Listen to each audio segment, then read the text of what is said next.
الايرانيين. حتى انك هناك في طهران احد الناس، المقطع ده ان شاء الله ربما يسر ربنا سبحانه وتعالى ونذيعه ان شاء الله. ابنه كان موجود فين؟ هو شيعي، شيعي عراقي، لا سني عراقي، فظن ان هو شيعي وخدوه ايه بعد ما اتعور واتصاب في الجيش، خدوه ايران.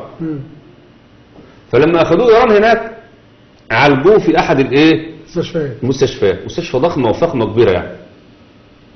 فالمهم الوقت باين ان ايران بتحارب القاعده، بتحارب داعش، حرب السنه. ايوه. فهو بيتعالج فوق تقريبا في الدور الرابع او الخامس، بعد ما خلصت العمليات والكلام ده وحس بتحسن نزل يتمشى، فنزل غلط في دور تاني. قول له انت رايح فين؟ انت تبع ايه؟ الراجل بيقول له انت تبع ايه؟ قال له انا مصاب كذا وكذا وكذا وخدوني فوق. فقالوا له الدور اللي فوق دي بتاع شيعة العراق، الدور اللي تحت اللي انت جبته ده بتاع داعش. يا نهار ابيض، هم اللي بيعالجوهم. هم ده مش بس بيعالجوهم، والدعم كله، واي مصاب لداعش بيروح يتعالج فين؟ في ايران ويرجع تاني لداعش.